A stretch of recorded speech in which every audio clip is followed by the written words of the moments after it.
ದೇವರ ಪರಿಶುದ್ಧವಾದ ನಾಮಕ್ಕೆ ಸ್ತೋತ್ರವಾಗಲಿ. ಪಿತನ ಮತ್ತು ಸುತನ ಪವಿತ್ರಾತ್ಮರ ನಾಮದಲ್ಲಿ ಆಮೀನ್.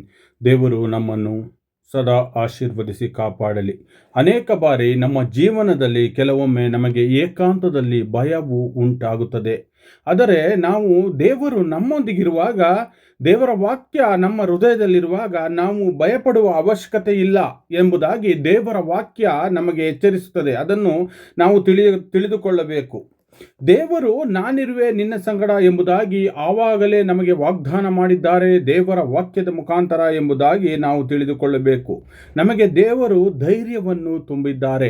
ಈ ದಿನ ನಾವು ಅದಕ್ಕಾಗಿ ಆಯ್ದುಕೊಂಡಂಥ ವಚನ ಭಾಗ ಯಾಶಾಯನು ಬರೆದ ಪತ್ರಿಕೆ 43ನೇ ಅಧ್ಯಾಯ 5ನೇ ವಚನವಾಗಿದೆ. ಆ ವಚನವು ಈ ರೀತಿಯಾಗಿ ಹೇಳಲ್ಪಟ್ಟಿದೆ: ಭಯಪಡಬೇಡ, ನಾನಿರುವೆ ನಿನ್ನ ಸಂಗಡ, ಕರೆತರುವೆ ನಿನ್ನ ಸಂತತಿಯನ್ನು, ಮೂಡಣದಿಂದ ಒಟ್ಟುಗೂಡಿಸುವೆ ನಿನ್ನವರನ್ನು ಭಯಪಡುವಣದಿಂದ ಎಂಬುದಾಗಿ ದೇವರು ನಮಗೆ ಈ ವಾಕ್ಯವನ್ನು ಕೊಟ್ಟಿದ್ದಾರೆ.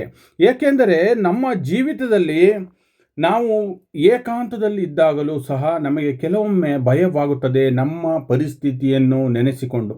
ಆಗ ದೇವರು ಭಯಪಡಬೇಡ, ನಾನಿರುವೆ ನಿನ್ನ ಸಂಗಡ ಎಂಬುದಾಗಿ ನಮಗೆ ವಾಗ್ದಾನ ಮಾಡಿರುವಂಥದ್ದಾಗಿದೆ.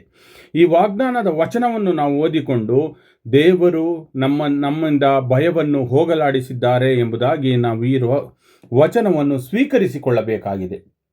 ಆಗ ನಮ್ಮ ಹೃದಯದಲ್ಲಿ ಭಯವು ದೂರ ಹೋಗುತ್ತದೆ. ಆದ್ದರಿಂದ ನಮ್ಮ ಪರಿಸ್ಥಿತಿಯನ್ನು ನೋಡಿ ನಾವು ಹೆದರುವ ಅವಶ್ಯಕತೆ ಇಲ್ಲ. ದೇವರ ವಾಗ್ದಾನವನ್ನು ನಂಬಿ ಮುಂದೆ ಸಾಗೋಣ. ದೇವರು ನಮ್ಮೊಂದಿಗಿದ್ದಾಗ ಯಾವ ಭಯಕ್ಕೂ ಆಸ್ಪದವಿಲ್ಲ, ಯಾವ ಭಯಕ್ಕೂ ನಮ್ಮ ಜೀವಿತದಲ್ಲಿ ಸ್ಥಾನವಿಲ್ಲ ಎಂಬುದಾಗಿ ನಾವು ದೃಢವಾಗಿ ವಾಗ್ದಾನ ಮಾಡಿಕೊಳ್ಳೋಣ. ಆಮೇನ್.